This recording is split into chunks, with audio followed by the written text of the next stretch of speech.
Welcome to the 8th edition of the NAIA Weekly Football Report. I'm your host, Alan Grossbach, alongside Chad Waller, coming to you from the NAIA headquarters in downtown Kansas City, Missouri.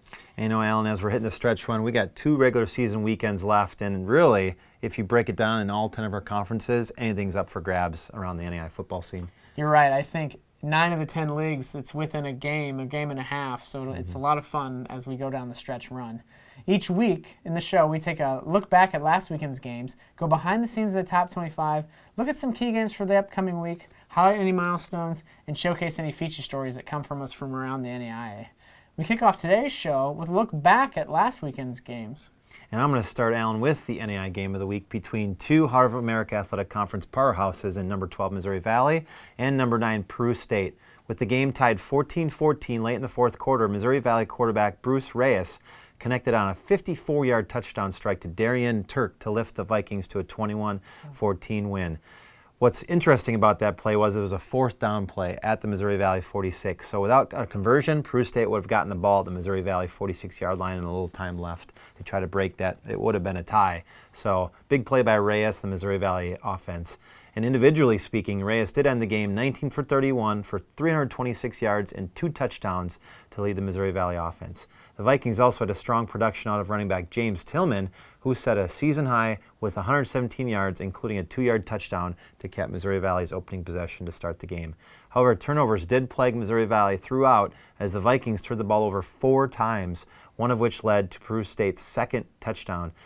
Missouri Valley has now turned the ball over 2 or more times in 7 of their 8 games this season, which is pretty unreal because of a top 10 team. You normally hold on to the ball. So this is something that we need to kind of watch out as we move closer to the playoffs for Missouri Valley. Conversely, for Peru State, there was a bright spot in the run game, and that was fullback Ethan Bray, who eclipsed 1,000 yards on the season for the first time in his career with 114 yards on 29 carries. With the win, Missouri Valley keeps its conference championship hopes alive, heading into a showdown, which we'll talk later in the show, but they're going to be facing the first-place team, Benedictine, on Saturday. You know, moving into the 4 other key games from this weekend, number 1, Morningside defeated number 25, Concordia, 48-31. This is the Mustangs' first win against a ranked opponent this season as they improved to 8-0 on the year. Shifting over to the Mid-States Football Association Midwest League, number 13, St. Ambrose, knocked off number 14, St. Xavier in decisive fashion, 65-30. St. Ambrose quarterback Eric Williamson, who many remember was last year's Conference Player of the Year, had another tremendous performance with 355 yards passing and a season-high 6 touchdowns against the Cougars. Shifting out west, number 5, Carroll defeated number 20, Southern Oregon, 48-30. The Fighting Saint defense forced 5 Southern Oregon turnovers, including 3 interceptions of 2-time NAIA Offensive Player of the Week Austin Dodge, a tremendous defensive effort by Carroll. The win improves the Fighting Saints to 7-1 on the season, and they currently hold sole possession of first place in the Frontier Conference. And lastly, one of the biggest upsets of the weekend happened when unranked Bethany upended number 7 Tabor 24-17. The Swedes trailed 17-0 early in the second half, but scored 24 unanswered points en route to the victory, so quite a run there by Bethany.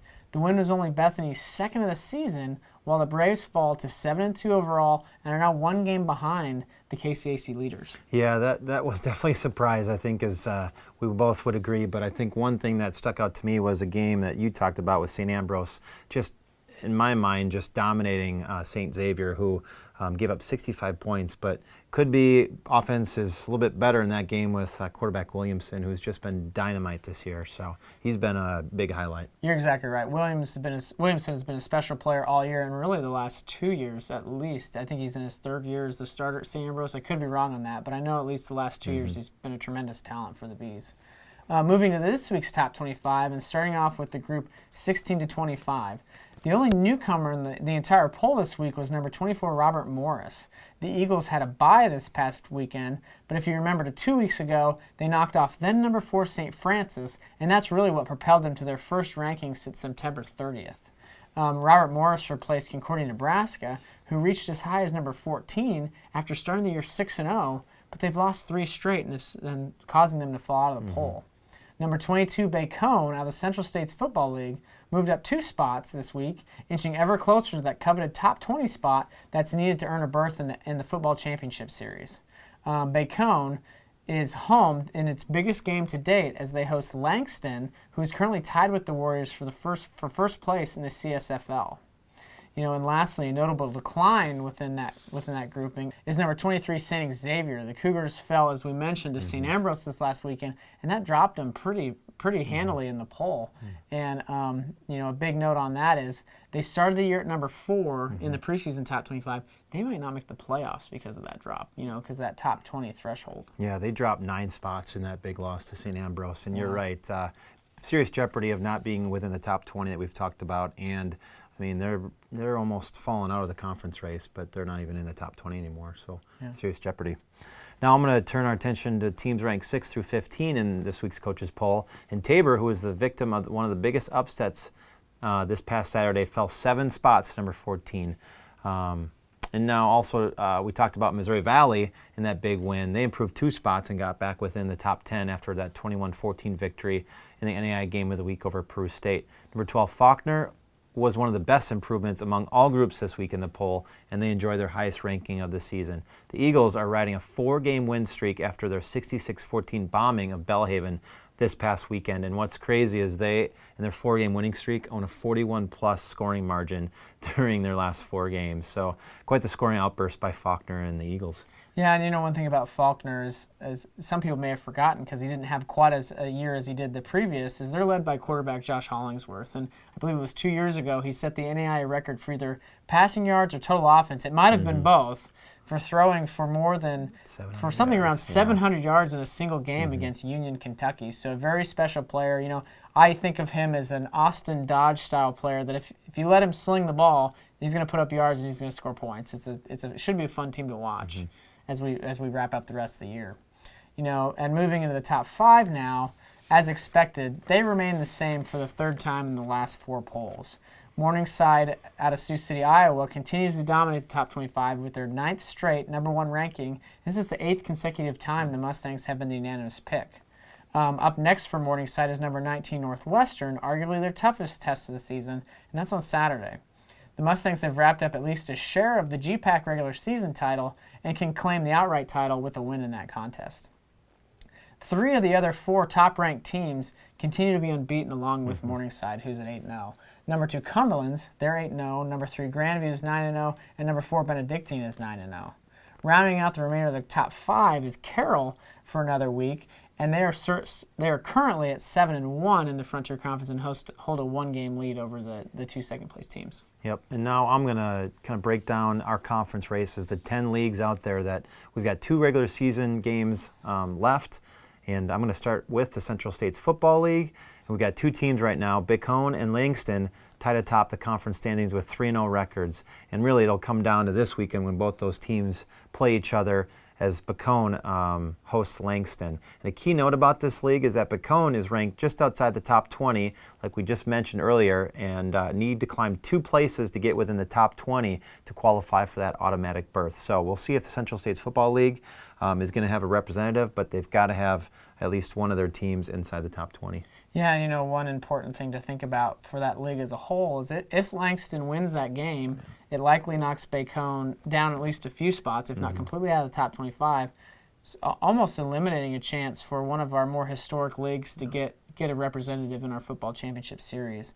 As some of you may or may not remember, last year we didn't have a CSFL just because they had to be within the independents because not enough programs, but we've had a few new teams come online, and it would be unfortunate for a league like that to not be represented in the championship series. Yep, and we had a historic, I believe in the 90s, Northwestern Oklahoma State. They're not an NAIA member anymore, but they won at least one national title back in the early 90s, I believe. And like you said, just kind of speaking on the history of that strong conference, we'll have to see how it shakes out. But you're right. If Langston does win, that could put serious jeopardy to anyone from that league getting in. Correct.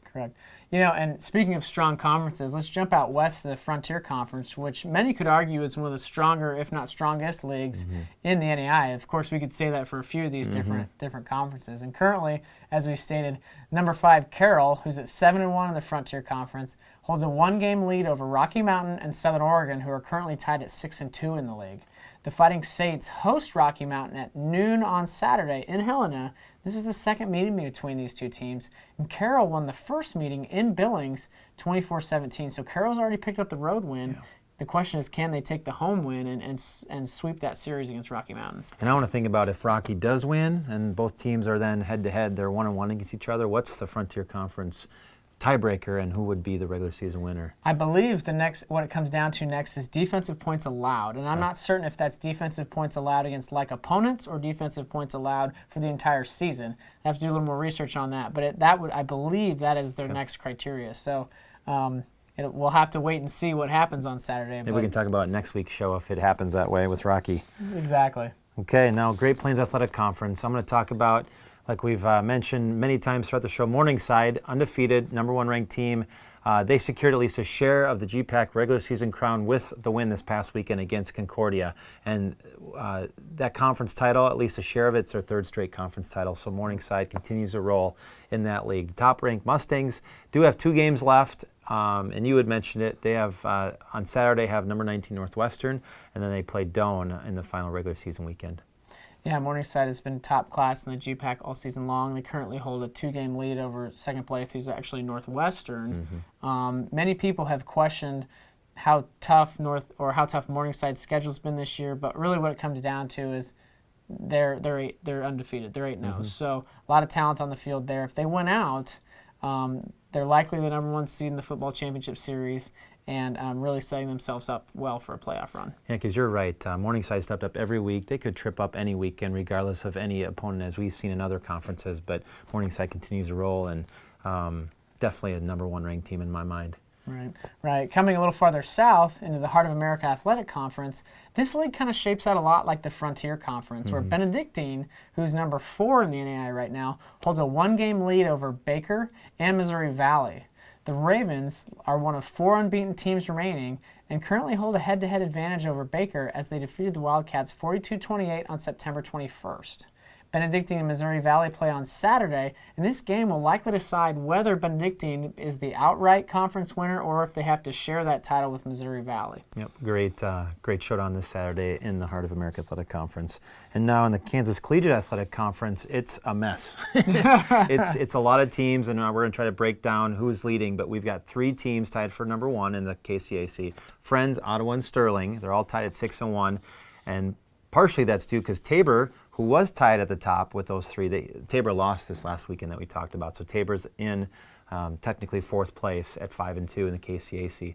The Braves of Ottawa have the toughest road among the group, traveling to Friends on Saturday before hosting Tabor in their final regular season game on November 16th. And what makes the conference extremely confusing is these 3 top teams, they've traded wins among each other, and let me try to break it down for you if I can speak here. Friends defeated Sterling by a big score, 31-0 on September 21st. Sterling defeated Ottawa 30-18 back in mid-October, and Sterling also knocked off Tabor by 1 point in overtime on September 28th, and 3 weeks prior to Tabor handing Friends a 20-19 loss. So a lot of things could happen here, and a lot of things will happen as things become clear in the next 2 weeks in the KCAC. Yeah, confusing is almost an understatement of how the KCAC is looking right now with those 3 teams. And like you said, with Ottawa's games coming up, and who knows, maybe Tabor can climb back into it too with a couple wins. There's a lot to be going in that league. We're going to bring our tiebreaker formulas next show or the next 2 shows. Exactly. Moving into the Mid-South Conference, and one note about the Mid-South Conference is we look at them as 2 leagues because they've got an East Division and a West Division, and both divisions, those winners, again, with the caveat that they're within the top 20, do receive an automatic berth to the Football Championship Series. Looking at the East Division first, University of Cumberland's out of Kentucky is currently 4-0, and they have a 1-game lead over Georgetown, who's at 3-1. In the East Division. The Patriots hold the head-to-head tiebreaker over Georgetown with a 38-35 win against the Tigers on October 19th. Cumberland's has 2 games left on their schedule. They've got Kentucky Christian on Saturday and Bluefield on November 16th. An interesting note about these 2 opponents is those 2 teams have a combined 3-15 record this season. So, Cumberland's hasn't played an easy schedule. They've faced a few ranked teams throughout the year. You could really argue that this is the easiest portion of their schedule on paper. You still have to play the games, and as we saw last weekend with Bethany and Tabor, anybody can upset anybody. You're exactly right. I was going to use that analogy about Cumberland's not wanting to be Tabor, but you're right. Anyone can trip up at any point. You're right. Moving into the West Division, this is a much tighter race than the East side, as first-year program Reinhardt is currently tied with Campbellsville at 3-0. The league crown could come down to the final Saturday of the NAIA football regular season as the two sides face off at 1:30 on November 16th in Campbellsville. Now keep in mind, to receive the automatic berth, and we've touched on this a few times, you have to be ranked within the top 20. Currently Reinhardt is, but if they lose, if say both teams win this next weekend and they lose that game to Campbellsville, so then get jumped by Campbellsville, that league could lose an automatic spot because Campbellsville currently is not ranked within the top 25, let alone the top 20. So we could have two leagues that aren't represented, hypothetically, in the playoff championship series. Potentially, depending on how these next few weeks play out. Okay. And now the final conference of our 10, Mid-States Football Association, like you mentioned, we got two leagues, and they're broken up by the leagues, and each league has an automatic qualifier with the caveat of top 20 ranking. But in the Midwest League, in the MSFA Grandview, they've clinched at least a share of the Midwest crown with after blowing out Waldorf 70-14 over the weekend. Vikings, they've continued to roll. They're undefeated. They're one game in front of St. Ambrose, who they defeated in a head-to-head 2 weeks ago, 35-21. You know, an interesting note about Grandview, their final game is this coming weekend. Yeah. So they win this weekend, they secure the outright title for the Midwest League, and they get themselves in the playoffs. And I know last year they were one of the first teams out, so they really entered this season kind of looking for respect, and we see some of their fans really calling for it on social media, or at least early in the season when they were slowly climbing the pole. And they've really been one of the top teams all year long. They're playing very well. And what a great, whoever made their schedule up, wow, you are the smartest individual, because then they'd have a full week heading into the first round of the playoffs if they take care of business this Saturday and win it, and then they kind of sit back and wait to see what the seedings are.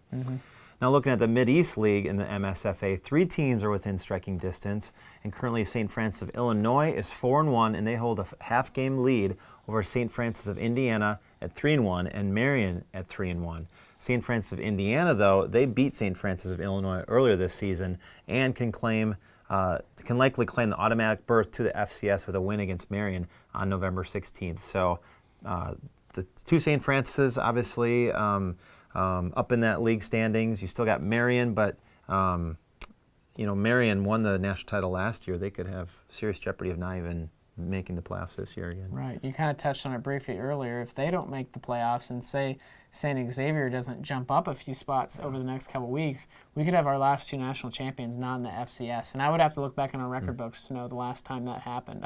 I think it's been quite a while. Yeah. Finally, let's take a look at some of the key games coming up this weekend.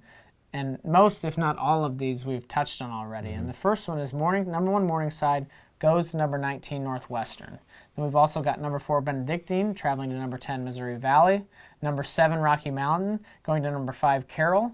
Number 9 Ottawa has to visit number 16 Friends. And lastly, number 11 St. Ambrose goes to number 20 St. Francis. So a lot can still be decided even this first weekend of the last 2. Yeah, and we've got those 5 games, but I want to know what unranked team is going to take down maybe a top 20, top 15 ranked team. If the CSFL, if Bacone, if they are successful. So lots of shakeout, and I'm really excited to see what happens. Right. The conference races just keep getting more and more interesting, and we'll know a lot about what the landscape looks like for the playoffs after this weekend, kind of going into that final week. Well, that puts a wrap on this edition of the NAIA Weekly Football Report, brought to you by Play NAIA, the NAIA's Eligibility Center. We hope you enjoyed the show. We'll be back next week with more exciting news around NAIA football, and until next time, good night.